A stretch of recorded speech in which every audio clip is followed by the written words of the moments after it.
Well, good morning. I hope you all have had a good week. Many of you are finishing spring break. Lois and I had a bit of a break, so it's good to be back in town. And we're having a little dogwood winter. Is that what this is? Or someone said whippoorwill winter. It's some kind of winter. I don't know. It's at 28 degrees when I went out to the car before the sun came up this morning. Hopefully it'll warm up later. You know, the gospel stories for Lent are very robust. And I know, again, we're in and out of church, and me too, and trying to track week by week and what Lent is anyway in today's society, as busy as we are. But, you know, we try to carve out a little time, and at St. John's invited you to join all of us to let a few things go so you have a little more room for some other things. And part of that having room is just to rummage around, look around inside. Look inside of you. Instead of spending our time looking outside, let's spend a little time looking inside. And so some of you have taken us up on it, and I hope some more will. Come in and have a chat about where you are, where you want to go, what's going on, or just come and sit and talk. It's been really kind of neat, great experience for us, the clergy. But each week we've been invited to kind of go on that inner journey through the scripture as well. We start with Jesus in the wilderness. And what could that be other than Jesus wrestling with himself? What in the world could that mean? Other than he's trying to see, who am I? Where am I? What am I about? What do I stand for?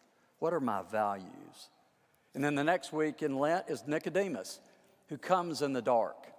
What an image. Comes in the pitch black night to see Jesus, to talk about an ultimate question. If faith is anything, it's being born again. And what does it mean? And Tom had a great sermon about that. And then the next week was the Samaritan woman coming to question Jesus. No, she argues with Jesus and holds her own. It's a powerful story of acceptance and a new start and a new picture of herself. She really sees herself differently.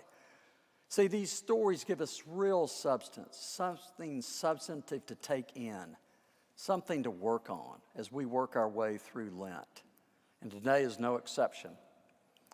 So let me start with a thought.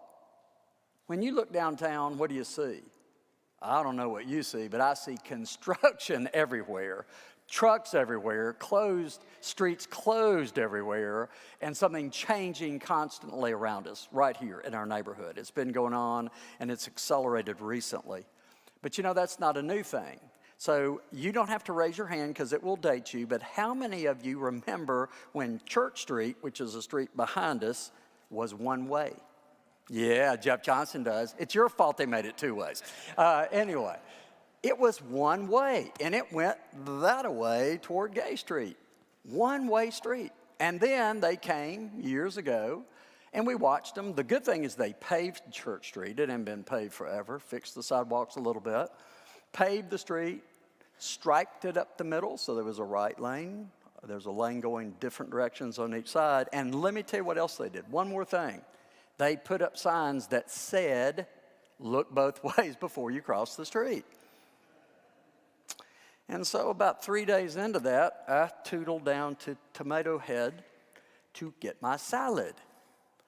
And I was tripping along and crossed the street, went down, got my salad, my little bag, came back, and I stepped off the curb, and I didn't hear it, maybe. I felt the whoosh of the city bus. It touched me, physically touched me as it went by, and I just stopped. So now that you won't think I'm weird why I remember that minutia, it was because of that event.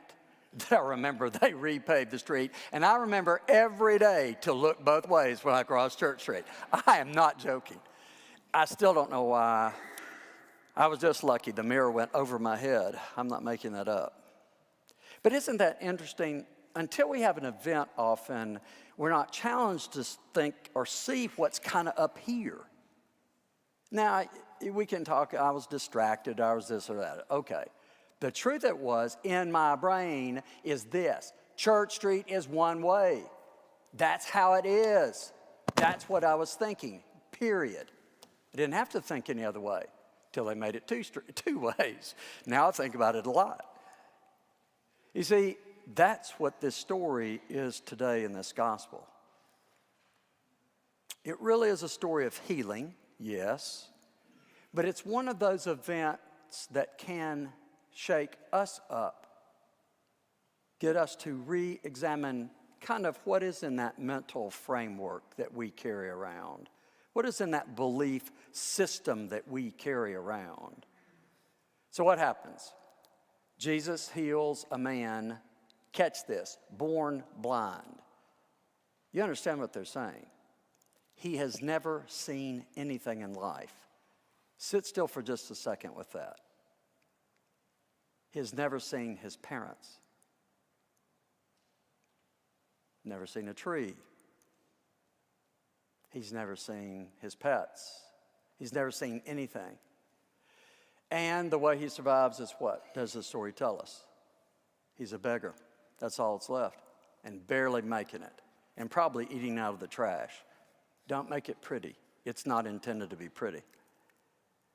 And so can you imagine the event, the explosive event?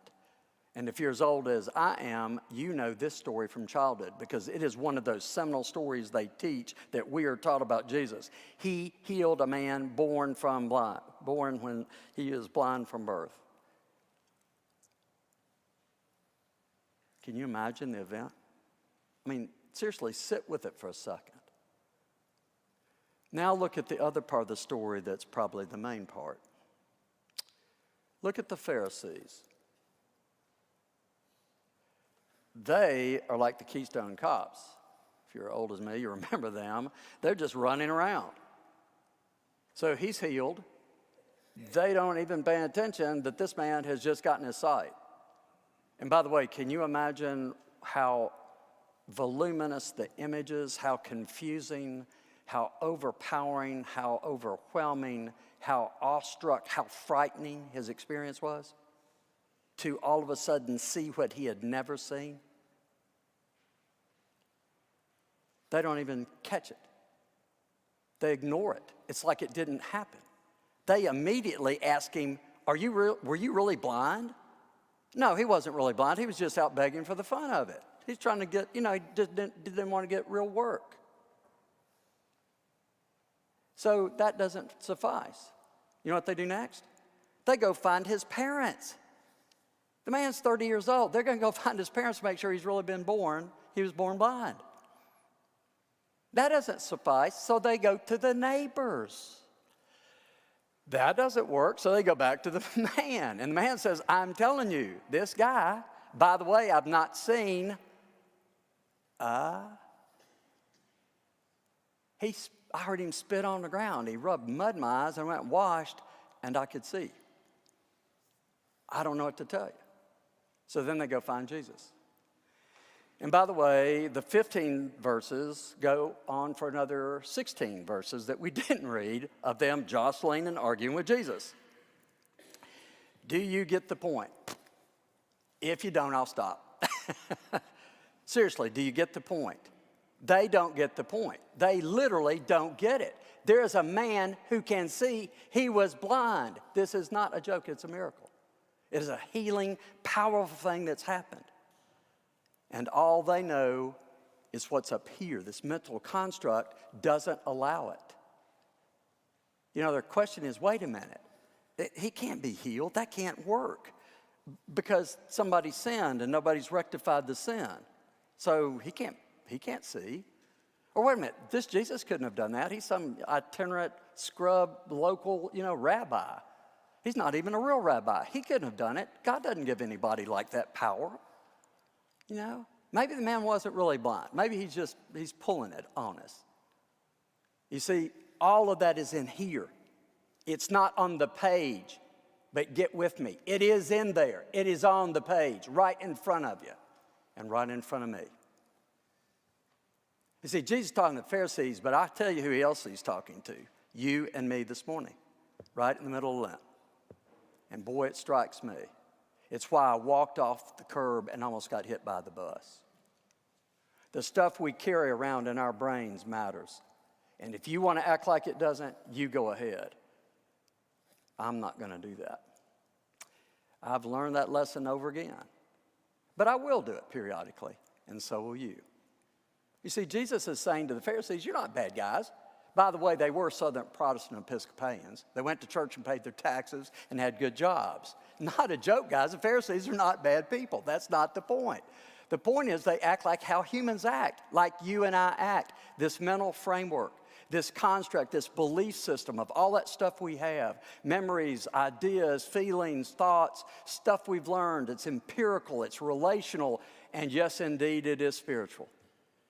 And it gets routinized, it gets routined in us by this way that we behave. We do this ritual over and over again, so it gets formed in us. It is formed. And by the way, it has a purpose. It gives you strength. It gives you your mind a backbone. It gives you a place to operate from. It's not bad. It's just that our belief system is so ingrained, so familiar and second nature, that sometimes that belief keeps us from believing. And sure has for me. God can't possibly want that. God can't possibly like those people. By the way, those people are the people I don't like usually. God can't possibly do that. He wouldn't want us to do that, would he, really? You see, the backdrop of this is dead center on Lent.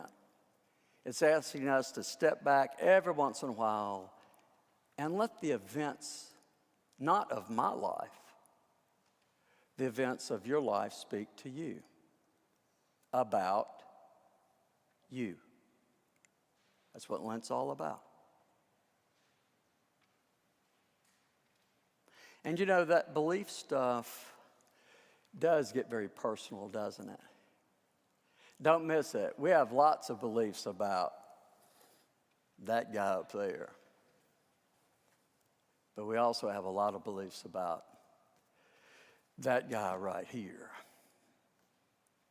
Let me tell you about Elise Monroe. She's a young African-American girl, I would call her. She's a young woman. She's a high schooler. She's a senior in high school. And she lives in what, Jerry? Manteo, North Carolina. I said Monteo, and Jerry instantly corrected. He says Manteo. It is a tiny, tiny little town. And she's a senior, and guess what she has been working for? Saving her money for a prom dress. And there is one prom store, dress store in Manteo. And they don't have what she needs, and you know why? Because she says of herself, I am a big plus girl size. Very big plus girl size, she says of herself.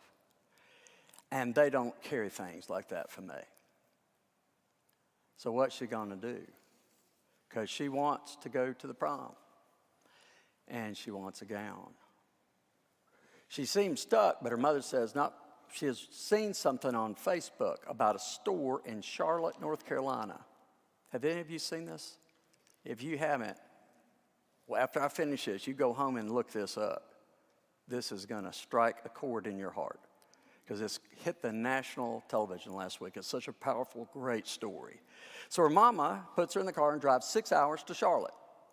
And you're going to love the name of this store. It's run by a woman named Summer Lucille, who owns the store, and the store is called the Juicy Body Goddess Boutique. I'm not going to try to say that twice. And it is big plus sizes only. Beautiful gowns, and hundreds of them. And frankly, Elise is not normally welcomed in clothing stores. You and I know why. But she is there. So warmly received that she can't believe it. Lucille yells, come on in here, girl, and gives her a big hug and starts showing her around. There's no shame. There's no anything. She's just there to find a gown, and she's the most important person in the world. So Lucille literally takes her and starts showing her. And man, does she have the gowns. And she says, you're going to try on every one. And she goes through them, 1, 2, 3, 4. She does 6 or 7 or 8 of them. And finally, she finds that special gown. It's purple, sequined, it's cut, it's beautiful. And interestingly, quietly you hear her on the video say that her mom's taken, "I look like a princess." Well, she takes the gown up to check out. Lucille owns the shop. She starts ringing it up. She said, "Now, sweetie," she said, "this is $750, and with tax, I'll be $832. And she said, "Well, I only have $400. That's all I have. I've worked." She said, "Oh, no, sweetheart, you misunderstood. Today, this gown is free for you." The reason Summer Lucille does this, she was a corporate executive, a big job, and decided to do something different. So she opened this store, and a store of dresses and gowns for big plus-size girls, because she was one. And she knows what goes with that.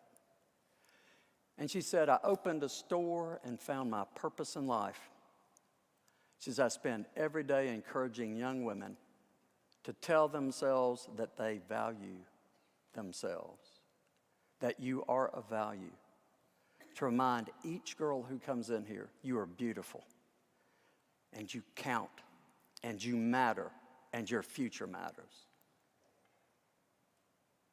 You see, Elise was given more than a prom gown, wasn't she? She was given a new picture of herself, a new image. And who knows, very possibly, like those events that happen in your life and mine, a way to rearrange some of that mental scaffolding.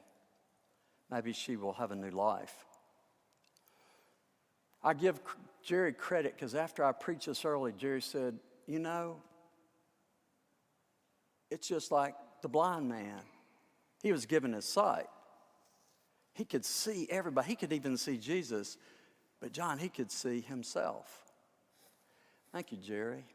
That's exactly right. You see, that's what God's power does for us if we will let God's power do that.